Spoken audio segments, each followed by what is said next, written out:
I'm here in Bogotá today in Park El Virrey, and I'm joined by Catalina Torres. She's the manager of Build It in Bogotá Co-Living and Frele Homes, and you're also a local here. Yes, I was born in Bogotá and raised in Bogotá. But it seems like just from like little conversations we have, you've traveled quite a bit. Different places of North America, Asia, Europe, Africa, just not like Australia, Oceania, that area, but in general, I've had the chance to travel. Okay. How is that giving you like different perspective on back here? Yeah, so I don't know if you have noticed the same, but I think that in general, you can perceive how the geography of a place is influencing on the culture of that place and how people interact and develop like some ways of living, right? So if we locate ourselves in Bogotá, first in Colombia, we are almost in the Ecuador line, which means we are in the tropic, and that makes a certain weather that is like not having seasons, or maybe we just have like a more rainy season and a dry, more like dry season, but it's not like a place where we have extreme weathers. So that creates a culture of more than a culture, it's like you have sun the whole year. So I've noticed, for example, when you live in a place of the planet that has more seasons, like how the lack of sun is affecting you during the winter and the excess of sun is bringing like some different activities and energy to your life during the summer. But here is like you always have sun from 6 a.m. till 6 p.m. more or less. So I think that brings a lot of wellness, of joy, and a lot of stability. Stability, yes, in general. Interesting. Yeah, it is very kind of a unique place. That was like one of the first things that I noticed about here. I was like, oh, okay. It's just like altitude. Like if I want like warmer weather, I can just go to a different city in Colombia. But this is like, it's pretty much always kind of like, it feels like kind of like an autumny spring. And Yes, definitely. I think that we have the flexibility to choose where we want to be in each moment of the year. If you want like a summer weather, you will go to the Caribbean or to some place that has less altitude.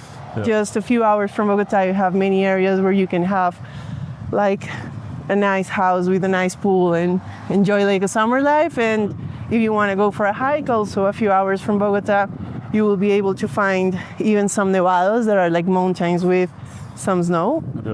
So that will definitely bring like a lot of flexibility in terms of how you want to experience different lifestyles or weathers or environments. Is it common for people here to kind of like travel like that? Yes, I think that the history of Colombia has limited a bit the culture nowadays, I would say, in terms of like at some point during the 90s there was a lot of violence, and that violence was more like in rural areas. So you would not be able to reach those places that easily. And that created like a culture of non-traveling to places that now are pretty much easy to go to. They are not dangerous anymore, and they offer like a huge diversity. So I think that as a country, we have that challenge of showing that to the world, showing that to our local people, show how much there is to explore in this territory, how much there is to get to know here, and don't just think that for some holidays or for traveling, you have to go somewhere for it, like abroad. Like here locally, there's a lot to explore in the Andes Mountains, in the Caribbean, like in the eastern area that is more like plain, in the southern area that is the Amazon. Like we have a lot of diversity, and we can definitely have the chance to explore that much more. One thing I've been noticing, and we just noticed it again here, is just like there are a lot of dogs in Bogotá. And I know you're a dog lover. You have 2 dogs. It's a noticeably dog-friendly city. Like the dogs are very calm, very playful. They're everywhere. And I even I noticed for the first time ever on the Uber app, there was you can order a car specifically for the for dog friendly. Yeah, for being dog, yeah, pet friendly, dog friendly. Yes, we still have that connection with nature, with animals, with life. Okay. So I think that as dogs have been also close to humans in terms of working certain challenges around the land. We grew with that culturally. We grew with that closeness with animals, right? Even my father was relying on the animals and having a relationship with the animals. Yes, and I would say that it's very easy in Bogota to have a pet. So I think that first, it's in general, the laws here are not very strict in terms of having pets. So when you see other cities, sometimes you listen that there are parks that are pet friendly, others that are not. Some buildings that are pet friendly, others that are not. But here you don't have that. And also there is a big culture for families, but the percentage of families that are being composed and that are having kids is being reduced a lot. So dogs are coming to to be part of that, and the fact that it's very flexible, I think that it's also helping. I would say that especially in Bogota, and especially in these neighborhoods. Also, we're kind of in a wealthier area. Exactly. So if you go, as a society, we start focusing in the biggest priorities of what our civilization is having as a challenge. And I think that these areas, it's more wealthy. The basic needs are already solved. So now you see a dog in the street and you empathize with that dog. That was my case. One of my dogs was directly picked up from the street. So I think that that's why in this area there is people that are high professionals, that maybe they're not having kids, that they have that consciousness of being empathic with animals, and they have the resources to take care of the animals. It's something that happens organically. If you go, for example, to the Caribbean, to the coast of Colombia, there are more economical challenges in some areas, and when you see a lot of dogs that are being rescued from those areas are in really bad conditions because there they don't have the space to give priority to those kind of things. Sure, that makes sense. We just came from Park Virrey, and this area in general, it's upper class. Is that how you describe it? Kind of the upper class area? Yeah, definitely. I think the park is attracting a lot of wellness activities, and people usually appreciate being close to the park. And in general, this neighborhood is where most of the business centers have been established. I think that we are a country that has an influence from different cultures. We have this history of colonization. Before that, there were the indigenous. Then some important community of Jewish people arrived. For example, Parque 93 was a group of Jewish families. It was an abandoned park where some informal horses that were used for work before in the city will go to eat the grass. And it was not a nice park at all. And they decided to buy some houses all around the park and to put some commercial spots there. And they created these community and these businesses around the park. So it became a center of commerce. And then a lot of businesses started to come right there. So I think that was important for us to be in this area. So we're in the nicest area in Bogota, would you say? One of the nicest. I think that we have different areas that are really nice and that are safe and modern and with a lot of facilities. I think that this is the area that foreigners in general love the most because they have everything, every facility is 10 minutes walking from everywhere. Walkable. Yes. So maybe other neighborhoods that might be also more exclusive and nice. But they're in the hills, for example. So it's not that easy to walk those areas. So you will need a car. And foreigners that come for a short period, they don't want to use a car for everything. that makes this area more attractive for tourism. Okay. We were also talking about like another very nice area, which is, I guess, probably the most important touristically, if I'm correct, Candelaria. So I love Candelaria because it's the center of history of Bogotá. Mm-hmm. The reason why the colonizers arrived to Candelaria is because there was where the local indigenous were established before. Okay. And there was a legend from El Dorado. There was a legend telling that there was a ceremony that each time that the new leader of the community will be chosen, they will make like a boat full made of gold, and all the outfit or like the armor that person will be wearing was also full of gold, and that they would give. There was a ceremony made in a lagoon that was a sacred lagoon, where they would offer some gold to the lagoon. So when the colonizers heard about this story, there was a legend. They came to Bogotá seeking for that gold. Okay. And those communities were established in La Candelaria. Okay. So when you see their sacred places in La Candelaria, they used to be where now there are like the churches all around Candelaria. Okay. And it's a spot that has the first constructions with the colonization, with the colonial style. Yeah.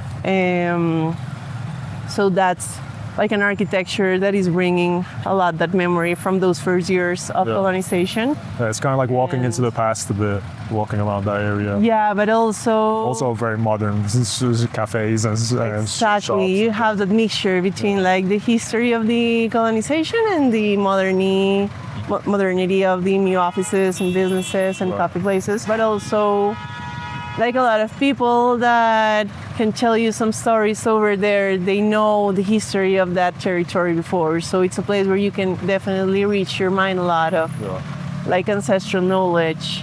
We haven't explored Bogotá a ton. The only place we really explored so far is Candelaria outside of this area.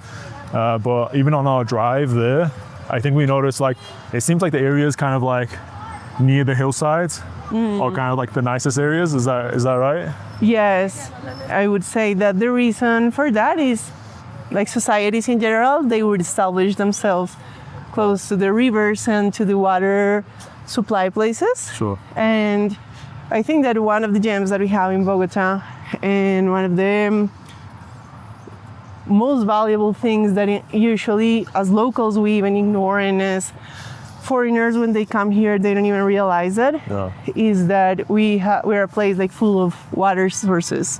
So all the eastern hills, if you go to the highest areas, to the highest altitudes, like over 3,000 meters over the sea level, let's say, you will start to find like the páramos ecosystems.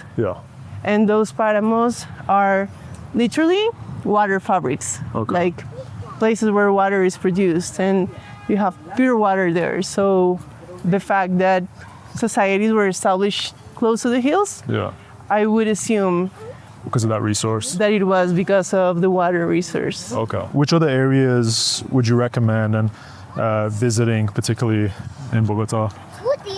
So connecting with this last idea of the water, when you see a map of Bogotá, you would think that is like the biggest urban center that we have, and yes, it is.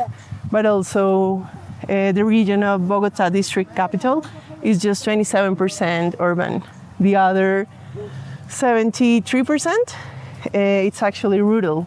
And like almost half of the territory, it's the Páramo del Sumapaz. These ecosystems that maybe they are not the first that people would visit for holidays, because sometimes the picture that we have about holidays in Colombia is like sun, beach, the Caribbean, or partying in Medellin, or those kind of things. But if you are seeking more for like nature adventure or connecting with nature, like in that area, like the weather might be more cold and foggy and challenging to walk because it's full of mountain.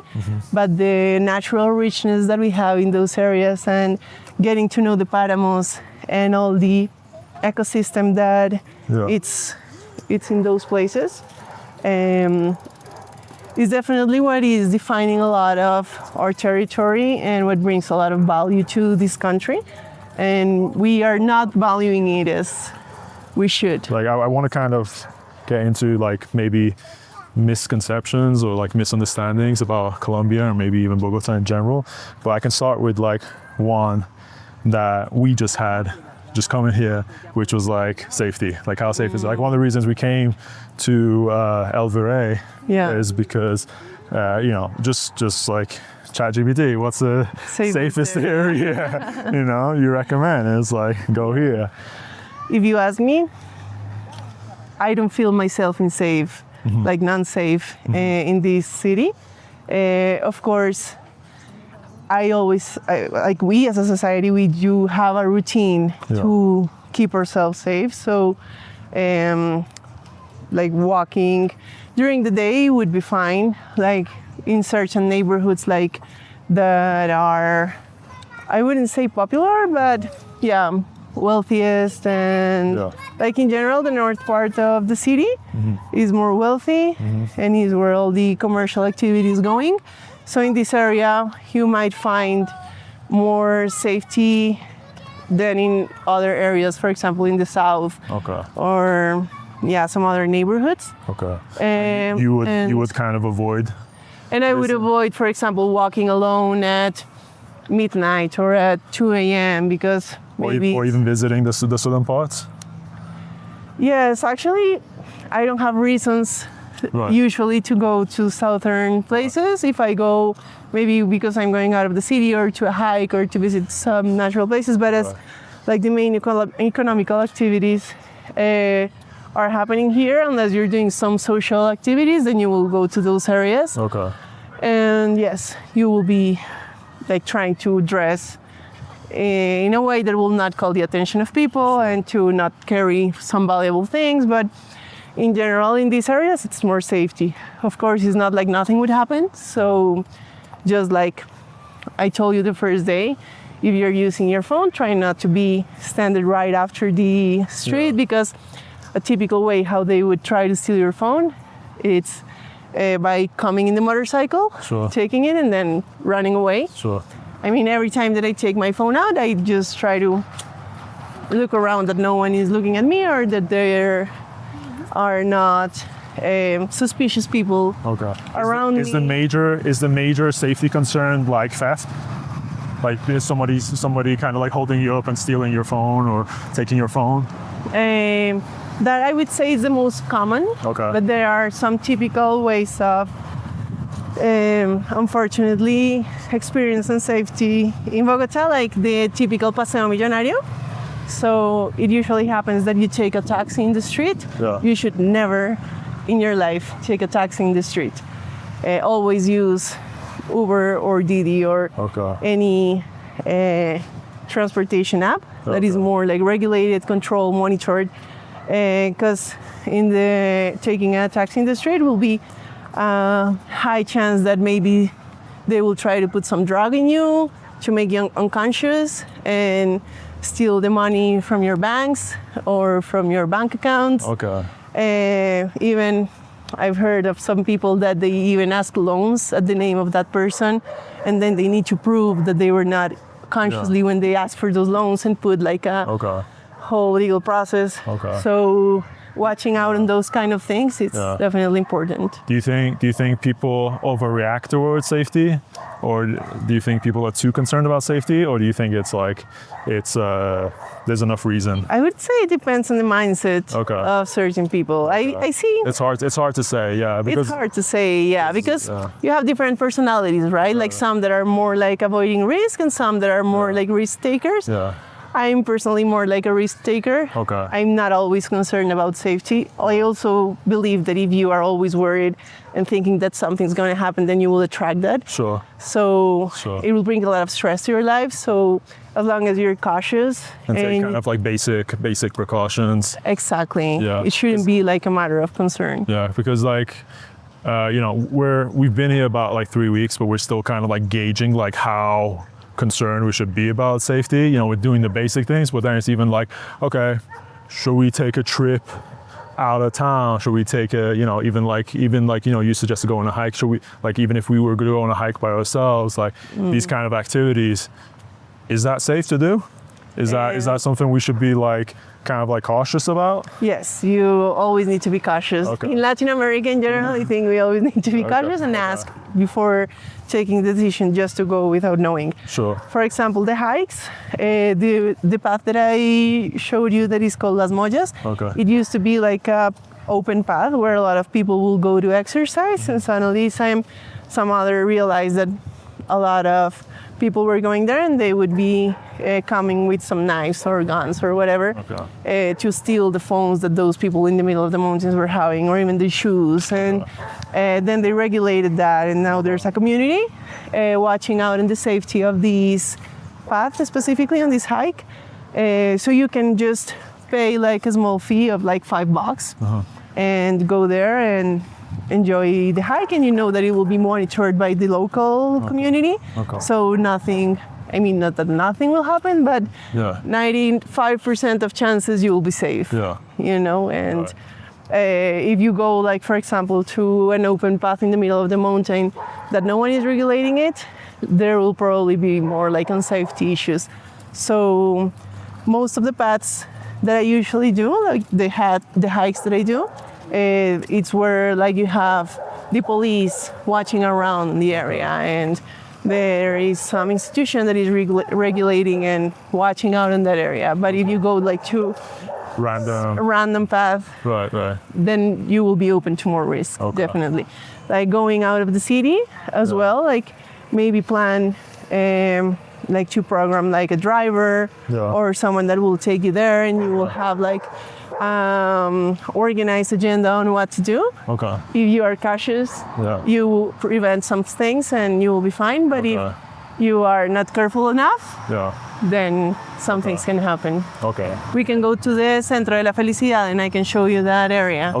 Okay, let's go there. What is that? Centro de la Felicidad? It's like the center of happiness. Like that will be the main translation. And they are developing what they call some vertical parks, which are basically buildings that are having some different facilities for the community. So in this one, for example, there are a lot of cultural activities. They do like some theater presentations, like performance, and there is a gym over there. There are some like main fields like for football, for basketball. So some contests may happen there. They have like some art expositions in those places. So those are spots that are thought to bring the local community to get some cultural, sports, and other activities and different ways to live the city. And this specific place, like the architecture of the place, it's beautiful. I think they got like they won a contest of architecture because it's really nice the way it was built.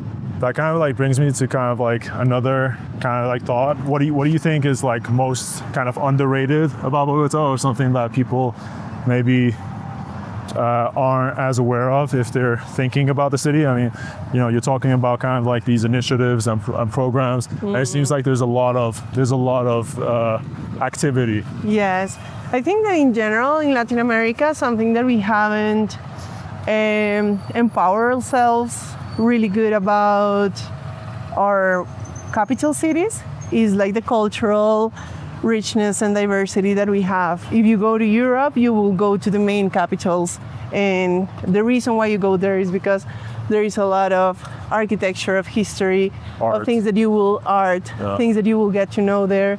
And when you think about visiting a place in Latin America, like our mainly attraction would be like natural areas, right? Like in Colombia, the typical place would be the Caribbean, so going to Cartagena or Santa Marta or to Medellin.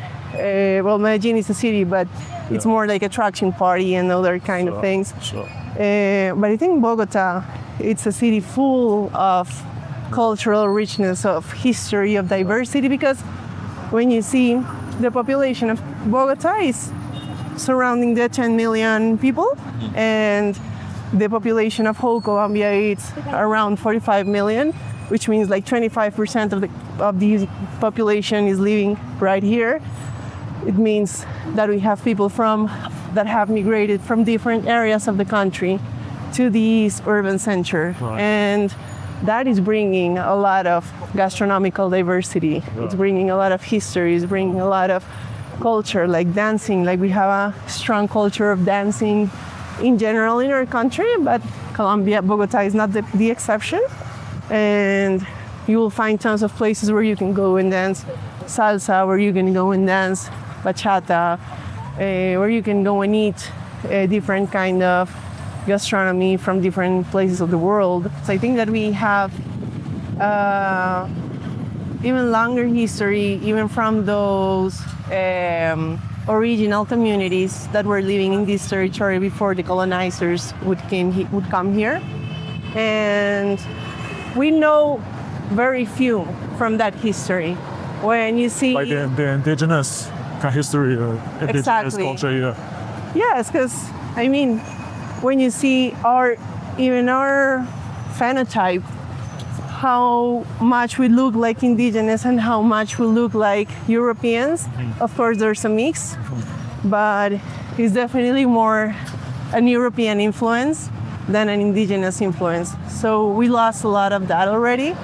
But I think that we have some history remaining on those roots. Is there good ways to connect with that indigenous culture? Yes, definitely. I would say that there are a lot of social programs going on to recover that cultural diversity and those traditions.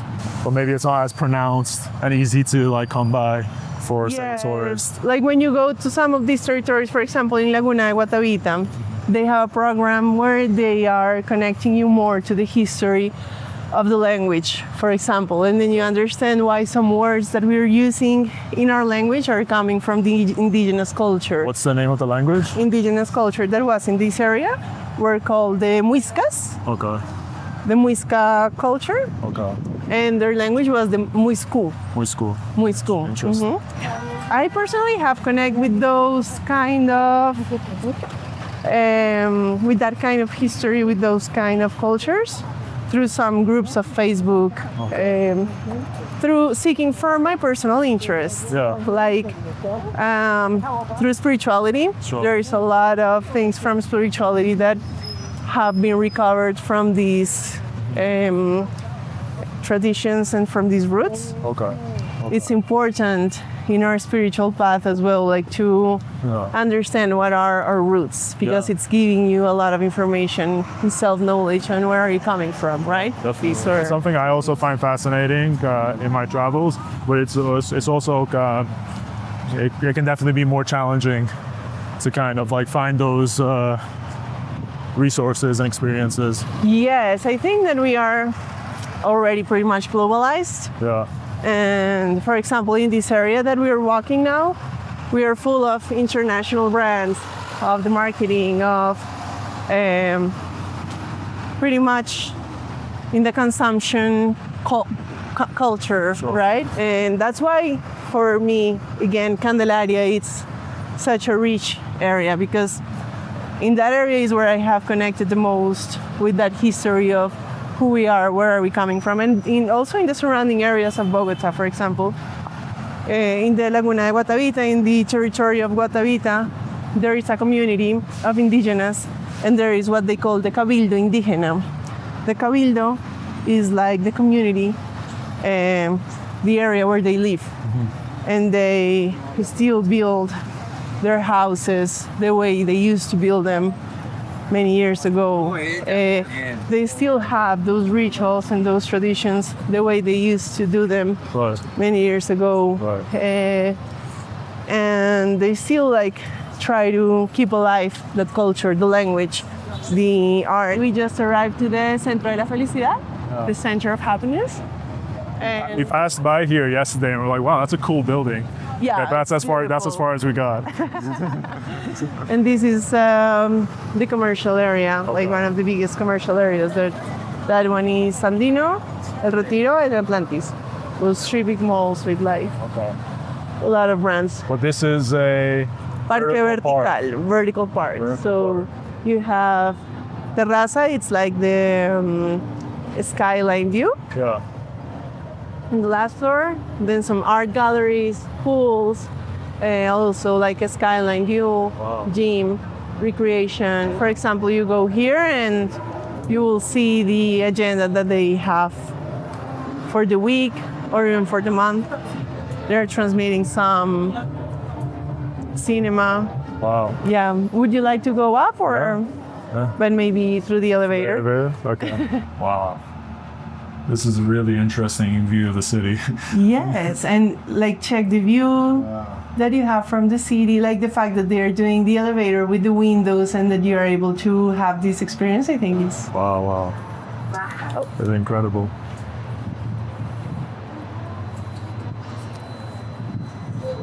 This is why you should always visit a city with a local. This is why. I wasn't expecting neither to come to this place, but I think it's a beautiful way to get in touch with the local culture. This is something brand new, actually. You can have an amazing view of the hills from here. Yeah. I definitely am impressed by just the amount of like cultural kind of initiatives, things happening. I mean, one thing we noticed even when we were in Candelaria, the Botero Museum. Oh, the Botero Museum. Like we went inside and we thought it was gonna be like a small museum, and it's like, wow, this is big. It's huge. Yeah, yes. Yeah, and it's free. It's like, free. Yes. Yeah. Go to the Golden Museum and to the National Museum. Yeah. The Golden Museum is special because gold is what represents a lot of this territory. Sure. And it has a lot of like these sculptures that the indigenous people will do with the gold and what they will transmit and like how it is showing the cosmovision of that culture from their art. So, and also if you go to the surrounding areas, there are two hills that are very representative. Can we see Monserrate from here? No, we cannot. No, okay. That was what I was checking, but we are not. Okay. But the thing is that for the indigenous, for example, Monserrate was like the territory was always having like the feminine and the masculine part. So Monserrate was the masculine part. So it has always been like a sacred mountain for the indigenous culture. Like now, like after the colonization, they established a church in the highest part of that mountain, and a lot of people will come like for making some offerings to God, and like you would see sometimes people going in their knees, and it's like a sacred place. Right. But even before the colonization, it was already like a sacred mountain for the indigenous people. So Monserrate was the masculine part of the territory, and Guadalupe was the feminine. Okay. Guadalupe is another mountain. It's another hill that is just behind Monserrate. You can actually see Guadalupe from Monserrate. It's actually the highest hill that we have in Bogotá is Guadalupe. Okay. And there they built a sculpture of Mother Mary. So this is how I think we saw the sculpture. Yeah, from Monserrate you can start. Can you walk there from Monserrate or no? From Monserrate you cannot walk, but there is a path that you can actually walk, and it will be safe. It is managed by the water supply company of the city. You can just go to the water supply company website and book a hike on Guadalupe, and then you can go there and explore like this. It's a less popular kind of destination. Yes, I think. Have you been? Definitely, yes. I've been there because I love to explore, like to do hikes and explore the territory. But yeah, maybe again we have culturally in that unconscious mind of the society the idea that if you go to some rural areas or to the hikes or something, it will be dangerous. So it's something that maybe is not that common, you know, in the city, in the city sense to do, but for those who like it, they would have that flexibility and they would go to explore it. Okay, it's a gorgeous view from here. Beautiful, right? Yeah. One other thing we can talk about is the co-living that you manage. it's my first time staying at a co-living, although I've wanted to stay at co-living for a long time, just because it sounds like a really interesting way to get to know a city and a place. Sometimes you even like stay there yourself. Yeah. What was your experience with that? Like, what was special about that experience for you? Oh, I think that it has been like my favorite job ever, and it's like the part that I enjoy the most of my actual job. Because I still have the opportunity to connect with the people, and I think that that is what is enriching you the most, right? So I have always been having this passion for traveling and for opening my mind through getting to know different parts of the world and different cultures. And living in a co-living is like a nice mix between like having your roots and being able to be established in a specific place, but also keep your mind in contact with people from all around the world that are having different kind of jobs. When we get into a monotonous routine, we usually like connect with people that are working in our same industry or that have like a similar professional history than yours and a similar mindset, and you get to do like almost the same thing every day. So having the chance to have this diversity at your own place, it's definitely something pretty much valuable, and I think that it's something that our guests actually appreciate a lot. Like now, in this moment, we have like 7 different nationalities at home, which is amazing. We have you from Iran, your girlfriend from Russia. We have people from Brazil, from Argentina, from Colombia, from the US. We will have soon arriving from Berlin. So that's something that for me it's pretty much enriching your mind, like having different kind of conversations and understanding. For example, you work in traveling, a German girl that is also staying with us. Actually, we have 8 nationalities. So this German person is working for some more social purposes. Others are coming because they have their own startup and they're developing like some tech products. Some others are working like in marketing. So not just like the diversity of cultures, but also the diversity of like professional purposes. I think it's like keeping your mind open and curious. Definitely. Yeah.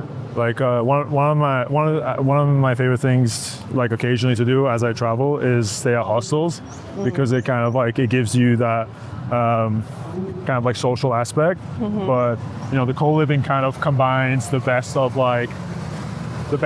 having a private hotel room and having that social aspect, because a hostel can be kind of like tiring at the same time, especially if it's a dorm or if it's whatever, and there are people coming and leaving. So you don't really get to build those kind of deep connections. But with a co-living, people are, staying at least a month, often longer than that, and you get to develop those connections. And it kind of like forces you to, get to know about the people there, but also about the place you're in. Because you're a host, you're Colombian, you're local, so there's that. And then there's other people there too, and the conversations that are happening. It's really helpful to have a deeper experience. Definitely what you mentioned about like the fact that we have longer term stays, and people here can stay for a month minimum, but they can be, I don't know, for 2 months, 3 months, even 6 months or a year. Like now we have a contract of a year. That will definitely get you closer to those people because you're sharing a routine. And what I find beautiful, besides when you come to Bogotá, you have the chance to rent an Airbnb and be alone in an apartment. And if you're a foreigner and you don't know anyone in the city, you will have the chance to get to know more people. And when you go to the kitchen, for me, the kitchen, it's like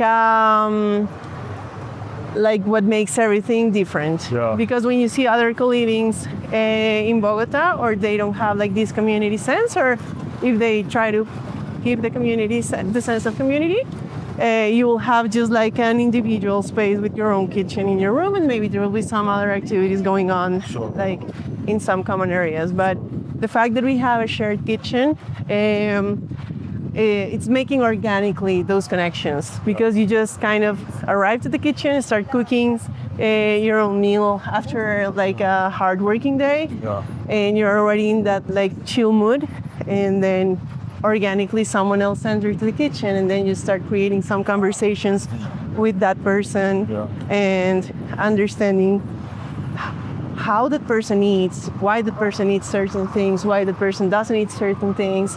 Then you get into the table and you already establish a conversation, and you're not having a meal on your own or with the same person that you're always living, but you're exploring a whole universe and how that person lives, and how was that person's life or day, or so it definitely not just connect you from other place, but it's also something that is not forced, that you cannot find like traveling in a hostel and going like to some day tours, or meeting someone that is just staying there for a day. So I think that sense of human connection in a deeper level, that you get to have life friends after you stay at a co-living for the rest of your life. Like now, even though like you're my client, I feel that I get very close to some of you, and even if you're not here anymore, sometimes like we exchange a couple of messages, and there is a bond that is built. I can also just compliment that you're a very good host. Oh, thank you. Because there's I sense like a kind of it's a natural enthusiasm to kind of be involved and kind of like create activities, create events, connect with people there. It doesn't feel so much as you're kind of like fulfilling a work obligation, as it's a very kind of like friendly relationship you have to everyone in the space. Yes, I think that it's something that came to my life because I think we were meant to be. Those kind of things that I wasn't looking for. They were looking for someone, and when we found each other, I think it just happened because life is putting you in the right place sometimes. Sure. To end on kind of like a personal note, what practices do you have in this big city that kind of just like help you feel grounded and have a sense of balance and wellness? When we grow up in these kind of big cities that are full of ambitions, full of marketing, full of like a life standard that you should achieve, we can get lost in the path of achieving everything that they have promised us or they have shown us that we should seek for. Right. But when we just stay there, we definitely unplug ourselves from our own selves. So I think that going inside, like through meditation, through writing, through even moving your body from different kind of activities. I practice, for example, Tai Chi in Virrey Park. And I've seen some people practicing. Are you part of a group that practices? I'm part of that group. Oh wow, well, very cool. There are different groups depending on the level. Yeah. So I'm in the most like the opposite. I'm in the beginners. When you're in the daily life and something comes to stress you or to get out of your comfort zone, you remember like those main values of, or those main principles of this kind of practices. For example, from Tai Chi, it's like being centered in your body, being present, being relaxed. Your body should feel like non-tense, being fluid, having like a breath that will be in the rhythm of your body and not like get exalted. So sometimes it's easier with the stress and everything to, if we are not connected with our bodies, to be tension or to have like a breath that will not let us think with clarity. So those principles for me personally are helping me a lot. I think that the fact that I live very close to this park and that I have dogs as well, it's something that I find very like connecting me with a life balance, like having a walk every morning with my dogs in the park, getting in touch with some neighbors, talking with different people in the park that we are just there because our dogs are playing together. I think that is giving us the human connection that sometimes in the big cities we can have lack of that. Sure. So even though like I'm not living in the co-living anymore, now I'm living like in my own flat, I just live with my 2 dogs. So having this space to connect with other people or to exercise or to just be surrounded by nature and having a chill morning for me is definitely a way how I can start my morning in a mood that will allow me to front those challenges from every day with more like clarity and more like acceptance and yes, and going with the flow differently. Okay, perfect. Yeah. Thank you so much for this conversation. No, you're welcome. And people can connect with co-living or Frele Homes if they're looking to stay in Bogotá. And appreciate everybody tuning in and listening to our conversation. Hope you found it valuable. Awesome.